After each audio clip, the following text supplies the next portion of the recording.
Motion के भी loss होते हैं? जरूर होते हैं सर इज़ैक न्यूटन को आप जाके थैंक्स कीजिए। ठीक है, तो इन्हीं केसेस की इस पूरे लेक्चर में हम पढ़ने क्या वाले हैं? हम पढ़ने वाले हैं व्हाट? Laws of motion.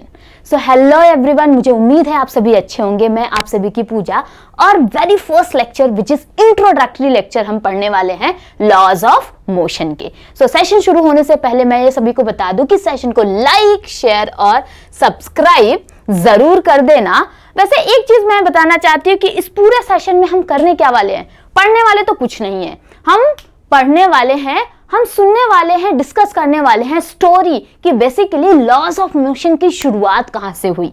ठीक है, उस बेसिक से शुरुआत करेंगे और उस डीप तक जाएंगे ताकि आप सभी को सारे कॉन्सेप्ट अच्छे से पता चल जाए। हम शुरुआत तो कर देते हैं लॉज ऑफ मोशन की, बट हमें यह नहीं पता है कि एरिस्टोटल्स क्या किया था या फिर गैलीलियो जी ने क्या किया था, न्यूटन्स ने जो किया था वो तो हम पढ़ ही रहे हैं। तो बेसिकली हम क्या करेंगे? हम शुरुआत करेंगे उस कहानी की जहां से लॉज ऑफ मोशन शुरू हुआ था। ठीक है, तो सेशन को लाइक, शेयर एंड सब्सक्राइब करना बिल्कुल मत भूलना। चलो अब आगे बढ़ते हैं और इस कहानी की शुरुआत करते हैं।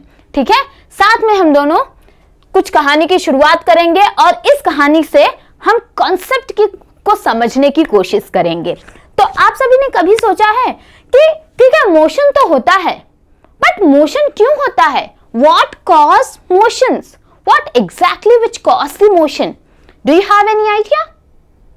एक ही है कि फोर्स से मोशन क्या होता है? मोशन की शुरुआत होती है। किसी चीज पे हम फोर्स लगाते हैं, जैसे तुम ही हो गए, कोई चीज अगर घसीटना है तो उसमें क्या करोगे? घसीटने के लिए क्या करोगे? पुश करोगे। पुश कर रहे हो तो क्या कर रहे हो?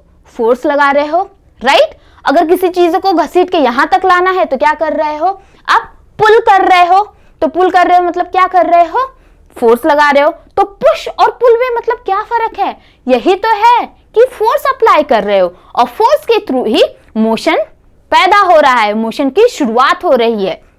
तो यहाँ पे इस पिक्चर में देखो, इस पिक्चर में क्या हो रहा है? ये जो बच्चा है, अब बेचारा बच्चा क्या कर रहा है? अपनी बहन को या फिर अपनी निस होगी, बहन होगी, जो भी है, उसको घसीट के ले जाने का काम इसे मिल गया है कि भाई सारा दिन तू जाकर पूरे इस बच्चे को ही तुझे घसीटना है, उसी को खिलाना है। ठीक है, अब ये क्या कर रहा है?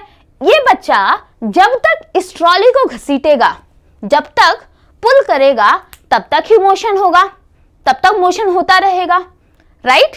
ये तो सब एग्री करते हो। तो इस पिक्चर में देख रहे हो ना, एक बच्चा है और वो बेचारा बच्चा पूरे दिन उसको मिल गया है टास्क कि अपनी छोटी बहन को खिलाना है। ठीक है, तो ये घसीटना शुरू कर दिया, ये ट्रॉली में ऑलरेडी बैठ गई है। ठीक है, और ये जब तक घसीटेगा तब तक ये चलेगा, that we all know, right? तब तक ये आगे बढ़ने वाला है। ओके, सो अब देखो, आपने कभी ये सोचा है कि अगर ऐसा टाइम आए, ठीक है, जब तक ये इसने, अब इसका मतलब ये क्या कर रहा है? पुल कर रहा है। ठीक है, तो because of pull that means force apply कर रहा है और फोर्स के थ्रू क्या हो रहा है? उसमें मोशन है। तो ये चीज तो क्लियर हो गई कि फोर्स के because of force the motion starts. ठीक है, ये चीज पुश या पुल की वजह से ही क्या हो रहा है? मोशन शुरू हो रहा है। Whether it is linear motion, circular motion, वो सारी चीजें हम बाद में पढ़ेंगे। अभी तो हम बेसिक्स पढ़ रहे हैं कि एग्जैक्टली मोशन की शुरुआत कैसे होती है। तो मोशन की शुरुआत कैसे होती है? कि पुश और पुल की वजह से, राइट? क्योंकि सिंस हम लोग क्या है, 11th में है, तो शुरुआत किससे होती है? फोर्स से होती है। पुश और पुल क्या होता है? पुश और पुल क्या है? फोर्स ही है, राइट? तो यहाँ पे अब देखो, तुम ये बात सोचो कि जब तक ये घसीट रहा है, जब तक पुल कर रहा है, तब तक तो मोशन कंटिन्यू है, तब तक तो मोशन कंटिन्यू है। व्हाट इफ अब ये इसे क्या करता है? रोक देता है। ठीक है, ये रोक देता है, घसीटना रोक देता है, बोलता है भाई अब तो मैं थक गया, अब मेरे से नहीं होने वाला है, I can't do this. Okay, तो क्या होगा? ऑब्वियस मोशन रुक जाएगा, ये ट्रॉली रुक जाएगी और बच्ची रोना शुरू कर देगी। ठीक है, तो क्लियर क्या हुआ? इससे बेसिकली पिक्चर में ट्विस्ट क्या आया कि फोर्स जब तक है तब तक मोशन चल रहा है, ठीक है। अगर जब इसने घसीटना बंद कर दिया, फोर्स अप्लाई करना बंद कर दिया, एक्सटर्नल फोर्स लगाना बंद कर दिया, तो क्या हो जाएगा, मोशन तो अपने आप बंद हो जाएगा। हाँ, अब वो मोशन करना बंद क्यों हो रहा है, कोई आइडिया, मोशन बंद क्यों हो जाएगा? तो वहां पे एक और महाशय बैठे हैं, उस फोर्स का नाम है फ्रिक्शन फोर्स। Friction force. तो हमें ये पता है कि ग्राउंड और इस ट्रॉली के पहिए के बीच में, व्हील्स के बीच में क्या है, एक घर्षण हो रहा है, जिसे हम हिंदी में कहते हैं घर्षण। बेसिकली जो टकराव हो रहा है, जो घर्षण हो रहा है बेसिकली, ठीक है, रफनेस की वजह से वहां पे क्या है, फ्रिक्शन फोर्स होगा। और फ्रिक्शन फोर्स करता क्या है, friction force always oppose the motion. I hope सभी को इतना तो पता होगा कि फ्रिक्शन फोर्स क्या करता है। Friction force, it is kind of resistive force which oppose the motion. तो अब जैसे ही, और कोई चीजें मोशन क्यों करती है, कोई चीजें मोशन में क्यों आती है, क्योंकि हम more than friction force apply करते हैं। कोई चीज मोशन होगी कब, मोशन होगी कब, जब एक्सटर्नल फोर्स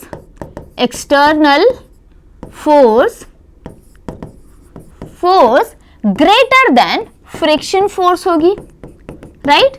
फ्रिक्शन फोर्स होगी तभी जाके कोई चीजें मोशन में आएगी। तो आपने कभी ये नोटिस किया है कि आप किसी एक भारी भरकम बक्से को घसीटने की कोशिश करते हैं, ढकेलने की कोशिश करते हैं, वो ढकलाया ही नहीं जाता है, क्यों भाई, क्यों?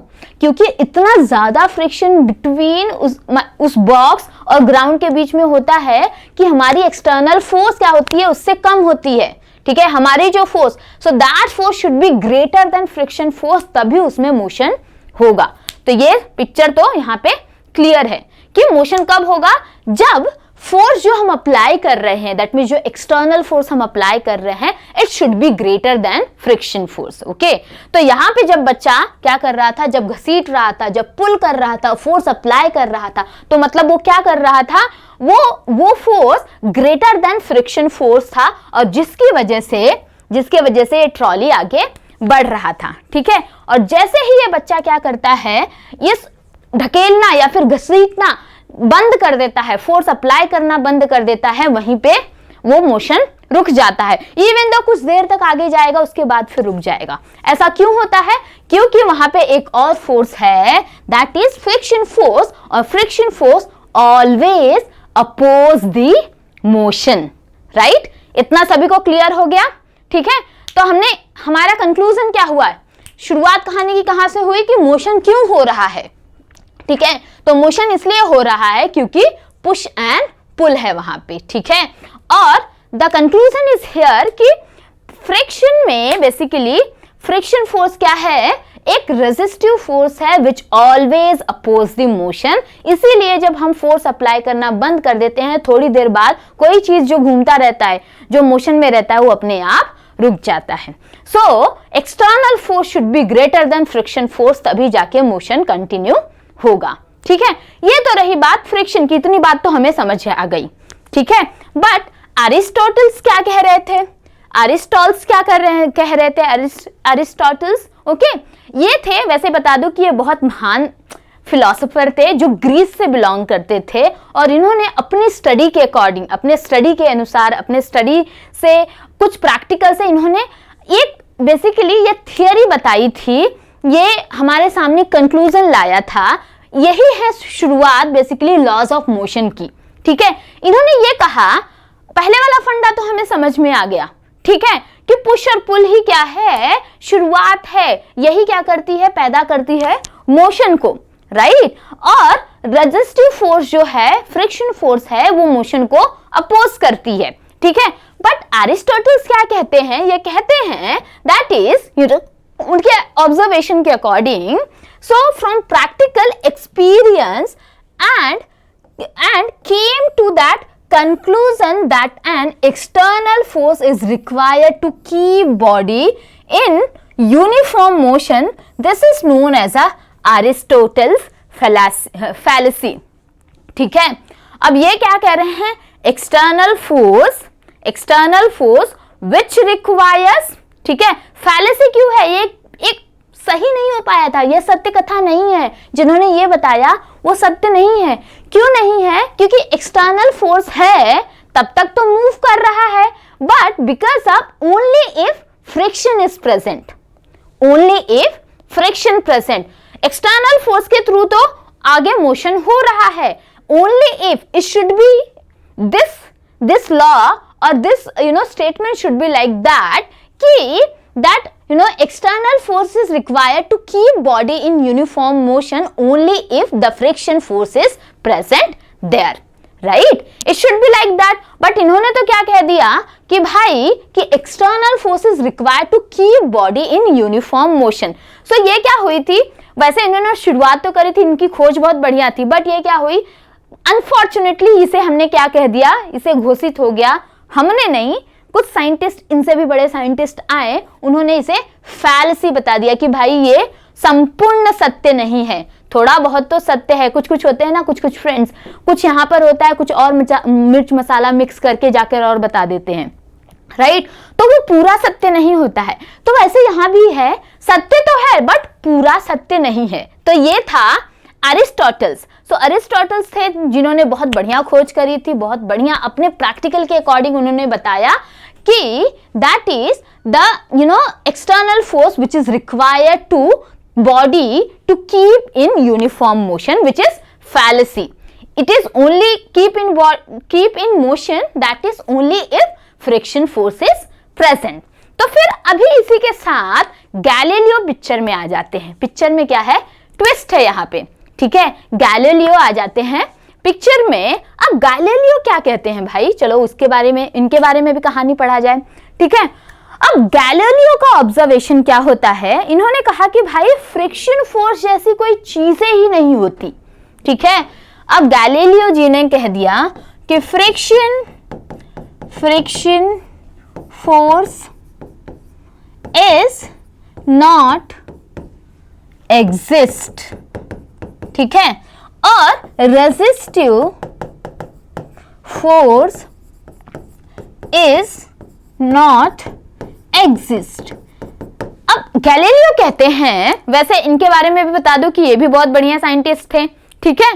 तो अब इन्होंने जो एरिस्टोटल्स के बाद ये जब आए तो ये कहते हैं कि भाई देयर इज नो, ठीक है, एरिस्टोटल का जो फैलेसी था तो था ही, बट ये जब आते हैं इन्होंने कुछ अपना दिमाग और गुणागणित लगाने के बाद ये अपने बेसिकली कंक्लूजन में आते हैं, कहते हैं कि there is no friction force. वैसे एक चीज बात यहाँ पे हम मानने वाली बात है, आप अगर सोचो कि क्या friction force, resistive force her जगह होती है, इसका आंसर आप लोग चैट बॉक्स में जरूर देना. क्या रेजिस्टिव फोर्स एग्जिस्ट एवरीवेयर, इसका आंसर आप लोग चैट बॉक्स में जरूर देना, ठीक है. और एक हिंट दे देती हूं, दैट इज स्पेस, ठीक है. क्या वहां पे भी फ्रिक्शन फोर्स है या नहीं, तो इसका आंसर जरूर चैट बॉक्स में देना. वैसे अपने पॉइंट पे आते हैं, गैलीलियो जी के बारे में पढ़ते हैं. तो गैलीलियो कहते क्या हैं, गैलीलियो कहते हैं कि there is no such force, resistive force, okay, मतलब कोई विलन है ही नहीं पिक्चर में, हीरो हीरोइन दैट्स इट, ठीक है, ऑब्जेक्ट मोशन दैट्स इट. तो वो कहते हैं कि देयर इज नो सच. तो इन्होंने किस तरीके से इसे मतलब कंक्लूड करने की कोशिश करी, ठीक है. जैसे आप एग्जांपल ले लो कि अब हम जब साइकिलिंग करते हैं, ठीक है, अब मान लो कि साइकिलिंग करते हैं, जब आप पिक से नीचे की तरफ आओ, ठीक है, तो आप पिक से नीचे की तरफ आओगे तो इस तरीके से तो आप तो मुंह के बगल गिर जाओगे, इतना जोर होगा मोशन, क्योंकि वहां फ्रिक्शन बहुत लेस हो जाता है, क्योंकि ग्रेविटी की वजह से हम नीचे की तरह घसीटते हैं. कंसीडर कर लो कि if there is no friction, चीजें तो अपने आप ही मनमान घूमती रहेंगी, जैसे हमारे घर में ही. हाँ, अगर देयर इज नो रेस्ट्रिक्शन, हमारे मम्मी पापा हमारे ऊपर रेस्ट्रिक्शंस ना लगाएं तो हम तो अपने मनमान हो जाएंगे, जब घूमेंगे पढ़ाई नहीं करेंगे, कुछ नहीं करेंगे, होगा ना. सो मम्मी पापा का फ्रिक्शन अपने लिए बहुत ज्यादा एडवांटेज है ना, उनकी रेस्ट्रिक्शंस हमारे लिए बहुत जरूरी है ना. सेम फ्रिक्शन की भी बहुत सारे एडवांटेज हैं जो आप लोग अभी तक पढ़ चुके हो, ठीक है, जो आगे भी अभी पढ़ते रहोगे, ठीक है. तो आगे बढ़ते हैं, इस पर बात करते हैं, ठीक है. तो अब देखो, अब गैलीलियो के कॉन्सेप्ट के अकॉर्डिंग वो क्या कहते हैं, पहले इन्होंने लिया कि एक इंक्लाइंड प्लेन है, ठीक है, इस तरीके से इंक्लाइंड प्लेन है, ओके, और अगर कोई चीज इस पे बॉडी, उन्होंने ये कोई एक ऑब्जेक्ट को उस पे मोशन कराया तो ये तो फट से यहाँ पे आ गई, ठीक है, बहुत जल्दी से आ गई, okay, there is only basically there is no friction, और से आ गई तो दैट इज तो पॉसिबल। बट अगर क्या हुआ कि वही ऑब्जेक्ट अगर हम ऊपर की तरफ लेकर जाएं, ओके, ऊपर की तरफ लेके जाएं तो उसमें रिटार्डेशन होगा, आई मीन नेगेटिव एक्सेलरेशन होगा, बहुत ज्यादा मेहनत लगेगी चढ़ने में, ठीक है, ठीक है। तो यहाँ पे मतलब किसकी वजह से, कि ऊपर जब चढ़ने की वजह से रिटार्डेशन हो रहा है, नेगेटिव एक्सेलरेशन हो रहा है, ठीक है। फिर उन्होंने क्या किया, उन्होंने कहा कि चलो भाई एक हॉरिजॉन्टल, ऐसे इस तरीके से हॉरिजॉन्टल ले लेते हैं, ठीक है, हॉरिजॉन्टल कोई सरफेस होगा, उस पे उन्होंने क्या किया, इस ऑब्जेक्ट को, बॉल को उस पे मोशन कराने की कोशिश करी। तो उन्होंने नोटिस क्या किया कि object there is no retardation, no acceleration, basically वो क्या कर रहा है, ऑब्जेक्ट यूनिफॉर्म मोशन में क्या कर रहा है, मूव कर रहा है, there is a uniform motion, ठीक है, that means no retardation, constant acceleration हो रहा है, ठीक है। तो यहाँ पे उसी के अकॉर्डिंग उन्होंने एक स्टेटमेंट लाया, बहुत चीजों पे उन्होंने पढ़ाई, मतलब कोई चीजें कंक्लूजन आने से पहले हमें बहुत चीजों का प्रैक्टिस करना पड़ता है, देखना पड़ता है कि वेदर इट इज करेक्ट और नॉट। सो उन्होंने पहले इंक्लाइंड प्लेन पे लिया, देयर इज नो फ्रिक्शन, तो फटाक से आ गया, ठीक है। बट वही ऑब्जेक्ट अगर ऊपर की तरफ चढ़ रहा है इंक्लाइंड प्लेन से, so it requires lots of energy and there is a negative acceleration, retardation is there. But वही ऑब्जेक्ट अगर हॉरिजॉन्टल सरफेस पे जा रहा है तो it is moving smoothly, there is no retardation, right, no retardation, so constant velocity.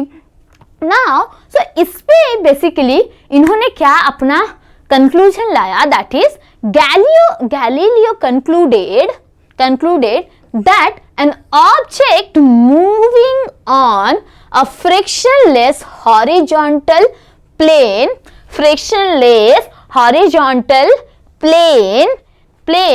it should move with constant velocity. Obvious uniform motion में आगे बढ़ रहा है, frictionless surface पे, प्लेन पे, तो वो क्या है, it should move, that means it is moving with constant velocity.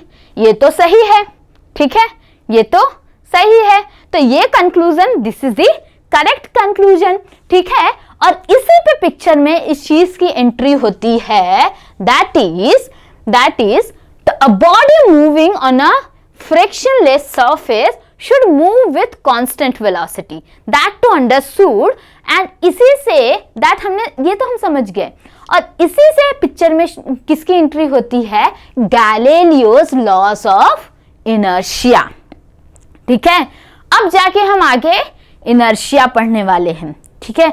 जब गैलीलियो ने अपने एक्सपेरिमेंट से, अपने प्रैक्टिकल से उन्होंने कंक्लूड किया कि अब if any object which is moving on a plane surface, okay, this type of plane surface, okay, it will move with the constant velocity, okay, and that's what we called, that is Galileo's laws of inertia, okay।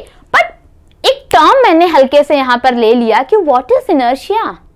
अब inertia क्या होता है, you guys should know about it, right. So अब मैं बता दूं कि inertia basically होता क्या है। Inertia, it is state of any body, whether it is eight a rest और इन अ मोशन, ठीक है। चलो इस डेफिनेशन से समझ लेते हैं। डेफिनेशन आप समझते होंगे ना यहाँ पे, देखो, या फिर मैं डेफिनेशन को अच्छे से बता दूंगी आप लोगों को, ठीक है।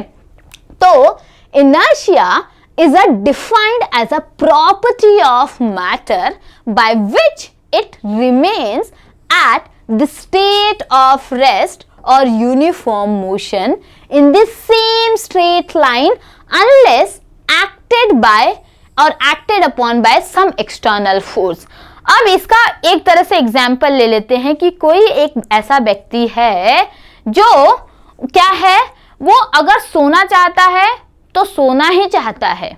He don't want to be wake up, like he doesn't want to wake up and go somewhere. ठीक है, कोई चीज एक जगह पे खड़ी है, मैं अगर खड़ी हूं तो मैं खड़ी ही रहना चाहती हूँ, मैं आगे पीछे भागना नहीं चाहती हूँ। ठीक है, दैट्स व्हाट द इनर्शिया। अगर मैं मोशन कर रही हूं तो मैं रुकना नहीं चाहती हूँ। ठीक है, so that's what the inertia concept is here. Inertia का मतलब क्या है कि if any object at a rest, it will be at a rest until and unless external force acts on it. Okay, this body, it will be at a rest. That means it's a property of this body, property of this matter. That's what we call the, so what is inertia? Inertia, it's a property of matter. Okay, so it will be at a rest until and unless external force acts on it. ठीक है, so let's say external force came and push it. ठीक है, so what will be there? ये move करने लगेगा। That means ये तब तक रेस्ट पे रहेगा जब तक external force acts on it. ठीक है, if any body which is in a motion, it will be in a motion until and unless external force acts on it. अब आप लोग बोलोगे कौन सा एक्सटर्नल फोर्स एक्ट करता है जिसकी वजह से बॉडी रुक जाती है। ठीक है, अब देखो उस बच्चे का एग्जाम्पल, और बच्चे ने छोड़ दिया। अगर कोई ऑब्जेक्ट मूव कर रहा है, कुछ थोड़ी देर जाके यहाँ पे रुक जाएगा। क्यों रुक जाएगा? क्योंकि यहाँ पे फ्रिक्शन फोर्स होगा। सो फ्रिक्शन फोर्स क्या करेगा? Oppose the motion. So it is in a motion, but friction force क्या कर रहा है यहाँ पे? वो try to oppose, external force apply कर रहा है ना, अपनी तरफ से फोर्स अप्लाई कर रहा है कि रोकने की। जैसे ये हो गया ना, कोई बंदा आगे बढ़ने की कोशिश कर रहा है अपनी लाइफ में, हर एक मुश्किलों का सामना करते हुए मेहनत करके आगे बढ़ने की कोशिश करता है, बट उसके कुछ एनिमीज होते हैं जो उसे हमेशा पैर पकड़ के उसके पीछे खींच देते हैं, हर एक उसके काम में विघ्न डाल देते हैं कि भाई आगे नहीं बढ़ना है। ठीक है, वो बंदा तब तक नहीं रुकेगा जब तक वो अपने मंजिल तक पहुंच जाए। ठीक है, लेकिन that's what, so that means it's a property of that, I mean the character of that particular man. ठीक है, सेम हियर ऑल्सो। और लोग आके उसे खींचने का काम करते हैं। That means what they are doing, they are acting as a friction force over there. ठीक है, सो तो हियर अब यही object, this is in, it is in a motion, it is in a state, basically उनका that is the state of inertia in a motion, right? Or because of friction which applies external force on it, और उसकी वजह से वो एक जगह पे कुछ टाइम के बाद जाकर रुक जाता है। ठीक है, सो आई होप सभी को इनर्शिया का कॉन्सेप्ट एकदम अच्छे से क्लियर हो गया होगा।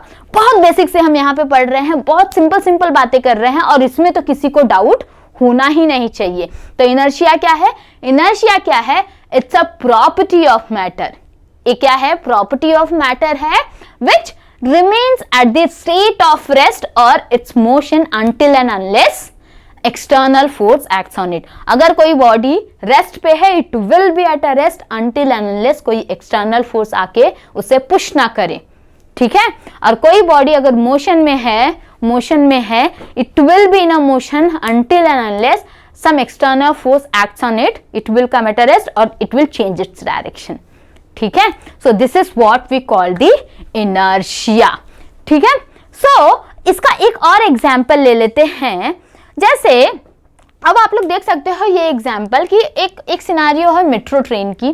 ठीक है, अब इसी तरीके से आप लोग जहां से भी हो, कभी ना कभी तो ट्रेन में सफर किया होगा, मेट्रो ट्रेन में सफर किया होगा, या फिर चलो इस समय बस में तो सब करते हैं, बस में। और बस का हाल हम सभी को पता है कि बहुत हमेशा गर्दी होती है। ठीक है, तो अगर इस तरीके से रश है और हम बस को ऐसे हैंडल पकड़ के खड़े हैं, ठीक है, और जैसे ही बस शुरू होती है आप ऐसे पीछे जब हो जाते हो ना, पीछे जल्दी से, ये ऐसा क्यों हो रहा है?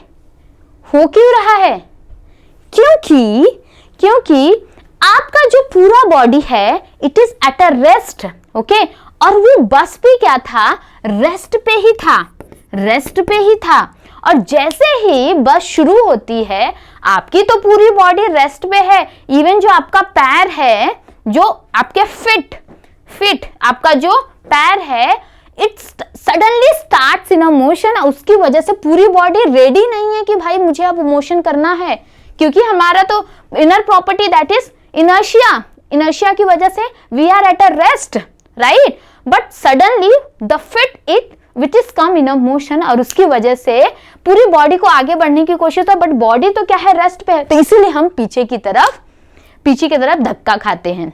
ये तो आप सभी को समझ गया, ठीक है, that's what we call the inertia, ठीक है। और कभी ये सोचा है कि अगर वही ऑब्जेक्ट, क्योंकि वो झटके से शुरू करता है, और एक और चीज यहाँ पे आती है कि अगर इसी बस में हम बैठे हैं, ठीक है, बैठे हैं तो भी यही सीन होता है कि हम आराम से बैठे हैं और सडनली ड्राइवर ने ब्रेक मारा तो हम आगे की तरफ जाते हैं, ठीक है। तो ऐसा होता क्यों है कि जब बस चलती रहती है तो हमारी पूरी बॉडी बस के साथ मोशन में होती है, राइट, हमारे पूरे, क्योंकि हम बस के सीट पर बैठे ना, तो पूरी बॉडी हमारे बस के साथ मोशन में होती है, ठीक है। जैसे ही बॉडी, क्योंकि अब मोशन में है, तो it is not ready to come at a rest, जैसे ही एक्सटर्नल फोर्स ब्रेक के थ्रू मारा जाता है तो नीचे की बॉडी आती है रेस्ट पे, बट ऊपर की तो चलती रहती है, उसी की वजह से हम आगे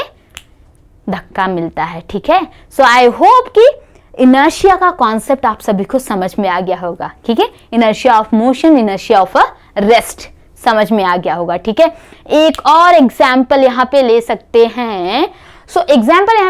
हैं, दैट इज, अगर देखो कि अगर हमें कभी वही हो कि अगर वही बस वाला, हम बस में चढ़ जाएं, इतना तेज से शुरू ना कर दे, सडनली शुरू ना कर दे बस चलाना, धीरे धीरे शुरू करे, तो उस टाइम में क्या होगा, हमें बेसिकली हम पीछे की तरफ धक्का नहीं मिलेगा, ठीक है, इस तरीके से हम आगे या पीछे की तरफ धक्का नहीं मिलेगा, क्यों, धीरे धीरे मोशन में आए तो, ठीक है। अगर कोई यही ऑब्जेक्ट है, अब बस वाले ने क्या किया, स्लोली शुरू किया, सो स्लोली शुरू होगा, दैट मीन्स क्या होगा, तो इसकी वजह से क्या होगा, जो अपने पैर, होल बॉडी रेस्ट पोजीशन में थी, तो वो धीरे धीरे करके मोशन में आएगी और उसका एहसास भी नहीं होगा, और कब हम एग्जैक्ट मोशन में आ जाएंगे पता नहीं चलेगा, इवन दो एक्सटर्नल फोर्स लग रहा है, बट इतना कम अमाउंट में लग रहा है धीरे धीरे करके कि gradually we are coming in a exact motion. तो उस टाइम हम इस तरह का जर्क बेसिकली इस तरह का फोर्स एक्सपीरियंस, जर्क एक्सपीरियंस नहीं करते हैं। तो एक सिंपल सा एग्जांपल ले लेते हैं यहाँ पे इनर्शिया के साथ, कि अब जैसे कि तुम ही हो, जैसे कि 1 महीना 2 महीने का समर वेकेशन शुरू हो जाता है, ठीक है, एंड आपको सुबह उठने की आदत बिल्कुल नहीं है, आप वही उठ रहे हो 9 बजे, ठीक है, बट मम्मी ने क्या किया, मम्मी कहती हैं कि भाई 1 महीना बाद आपका शुरू होने वाला है स्कूल, आपको क्या करना है, टाइम से उठना है, ठीक है। तो मम्मी पहले कहती हैं कि चलो कोई बात नहीं, आज 9 बजे उठ गए ना, तो कल से 8:30 बजे उठ जाना, तो तुम कहते हैं आधा घंटा तो पहले उठना है, ठीक है, तो आधा घंटा पहले उठना शुरू कर देते हो, फिर 3-4 दिन बीतते हैं, फिर मम्मी कहती है कि नहीं भाई तुम्हें अब तो 7:30 बजे उठना पड़ेगा, ठीक है, अब तुम 7:30 बजे उठना, बोलते कि चलो भाई 1 घंटा ही सही, उठ जाएंगे, ठीक है, 7:30 बजे उठना शुरू कर देते हो। ऐसे धीरे धीरे करके जब तक स्कूल शुरू होता है 1 महीने में धीरे धीरे थोड़े टाइम डिक्रीज करते हुए आप 6 बजे उठना शुरू कर देते हो। सो ग्रेजुअली आपको पता भी नहीं चलता, ठीक है, आप 6 बजे उठना भी शुरू कर देते हो।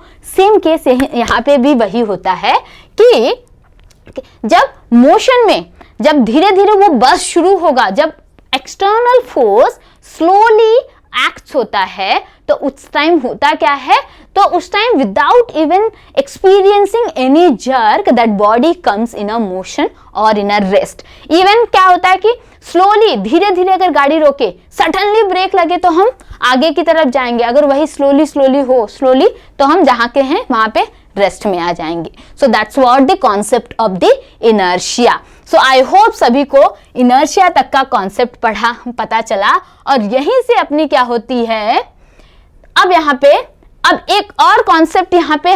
सो इस तरीके से आप क्या करते हो, 6 बजे उठना तो शुरू कर देते हो, ठीक है। नाउ अब यहां से पिक्चर क्लियर होती है और पिक्चर में आते हैं गैलीलियो लॉ ऑफ इनर्शिया, तो हमारा क्लियर हो गया कि उन्होंने जो बताया था। ठीक है, अब तो इन सारे कंक्लूजन को पढ़ने के बाद एरिस्टोटल्स का तो खत्म हो गया कहानी। वो कहते थे कि only external forces required to body to keep in a motion, but there is a one more force is there, that is friction force. So that is why it concluded कि this is the fallified. Okay, तो Aristotle's का तो fallacy हो गया because of Galileo ने उन्हें wrong proof कर दिया। ठीक है, अब जो लॉ ऑफ इनर्शिया के बाद बेसिकली हमारा एक नया कॉन्सेप्ट की शुरुआत होती है, that is on the basis of Galileo's के observation, that is laws of motion. So आने वाले लेक्चर में हम पढ़ने वाले हैं डिटेल में laws of motion, first law of motion, second law of motion, third law of motion. ठीक है, सो आई होप सभी को ये लेक्चर बहुत बढ़िया से पसंद आया होगा या फिर समझा होगा।